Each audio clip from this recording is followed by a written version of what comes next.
Hello, I'm Ken, and this is Inside The Toon, and this is your latest Newcastle United news review. The latest news centres on stability, transfer interest and injury concerns.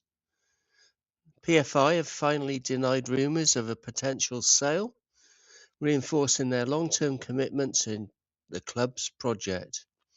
Meanwhile, Anthony Gordon continues to attract interest from Liverpool, though Newcastle remain in full control and unwilling to sell.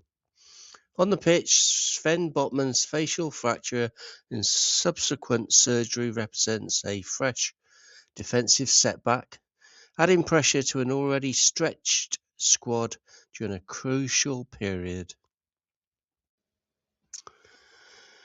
So the PFI have responded to Richard Keys, of all people, the talking head, and the clickbait man, no doubt. But he did force a statement from the club, and the biggest headline: ownership isn't going anywhere. The Saudi-backed owners, PFI, have strongly denied claims that they are looking to sell Newcastle.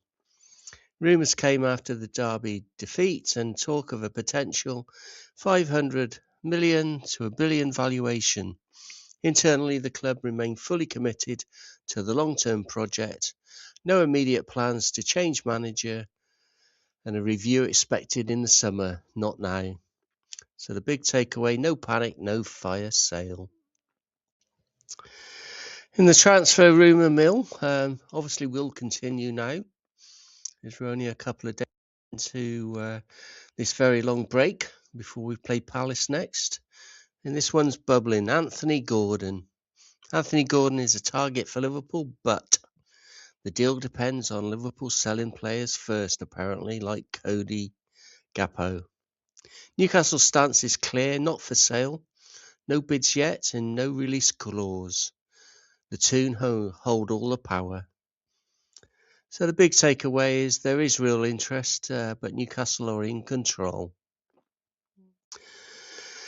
Botman's injury, which he collected during the derby, following a foot to the face, which was not penalised or booked or any action from VAR or the referee. It's basically worsened our defensive worries. Sven Botman suffered a facial injury, a fracture.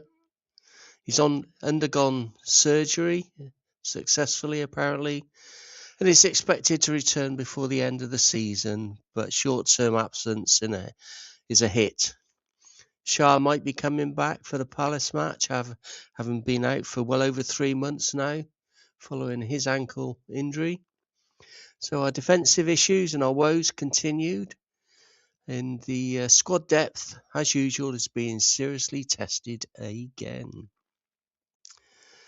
So the first of the internationals kicked off, and Johan Wissa, he marked his return to the international stage with a composed penalty in the 51st minute for DR Congo's win over Bermuda.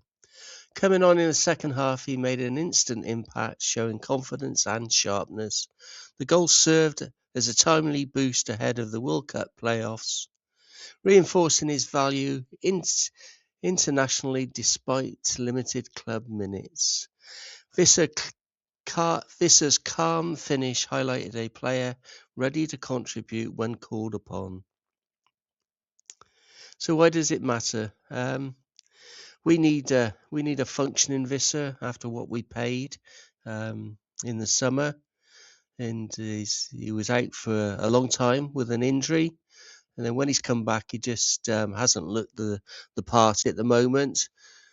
I'm sure there's a player in there. We saw that at Brentford, and I hope we get to see that player at St James's Park one day. So a good penalty, good run out for Wissa.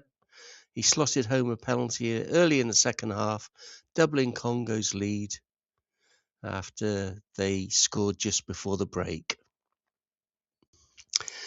So thanks for watching. If you enjoyed this, then join me and subscribe. It's absolutely free. And if you're on TikTok, hit the follow button. There'll be more of this to come over the next few days. Away the lads. And just like that, you can see a bit more here. So just click on the pictures and it'll take you straight to the videos.